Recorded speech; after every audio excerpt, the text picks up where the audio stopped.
Bana vipi? Safi brother. Habari za leo? Namshukuru Mungu. Na huku namtafuta kijana mmoja ni mweusi hivi amenyoa hivi. Sawa? Sijui umekutana naye labda huko. Ana rangi gani? Yeye ni maji ya kunde ila Kabla zambarau kidogo. Ni maji ya kunde. Unamfahamu jina? Anaitwa Zebiwai. Zebiwai. Sasa ule kijana labda hebu angalia kuna mmoja amekatiza hivi kwenye majani. Sawa. Basi chap.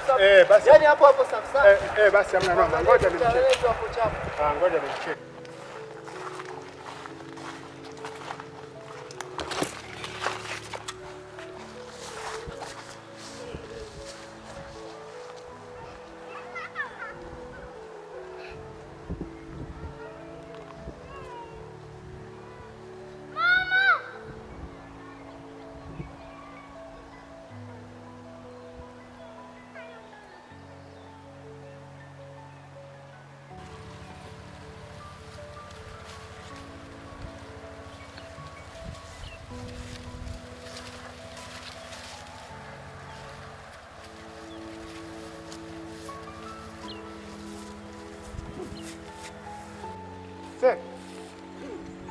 Nini sasa mdogo wangu?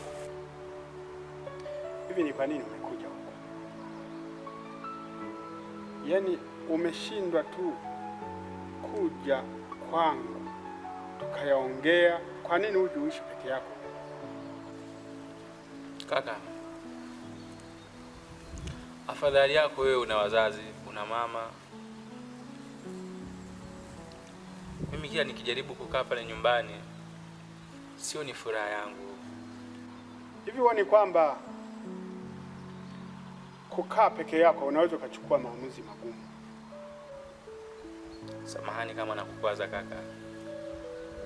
Na mimi siko na nia mbaya. Naona kama hii sehemu nikija hapa ni sehemu sahihi sana kwangu kutuliza mawazo. Kwani kufiwa na mtoto? Kwa wewe mdogo wangu Zebi, wewe unaona kabisa kwamba huku kukaa peke yako huku ndio utapata mtoto, ndio utapata mwanamke, ndio utapata kila kitu huku. Ya nini mdogo wangu jitese hivi? Mdogo wangu, amka twende nyumbani. Huku hapafai.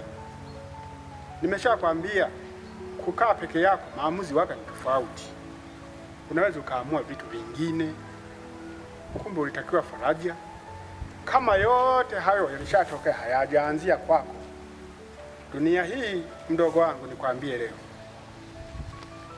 unaloliona gumu kwako, ukija kuyaona ya watu walioyapata magumu zaidi, unaweza ukashangaa kwamba kumbe na la kwako ni dogo. Kumbuka wewe ni mwanaume, sio mwanamke. Unatakiwa uvumilie mengi mdogo wangu. Amka basi twende. Amka. Twende. Samahani kama nakukosea brother.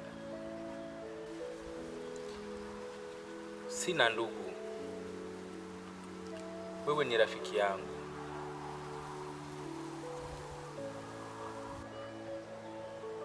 Watu wote nilowaamini, hakuna aliyeweza kutenda wema kwangu hata mmoja. Hivyo najaribu kutuliza akili na kujua kwamba niamue lipi. Nilijiuliza, ndugu wameushindwa huu mzigo wote uweza. Leta mkono twende. Njoo mdogo wangu twende. Naomba leta mkono twende. Leta basi mkono mdogo wangu.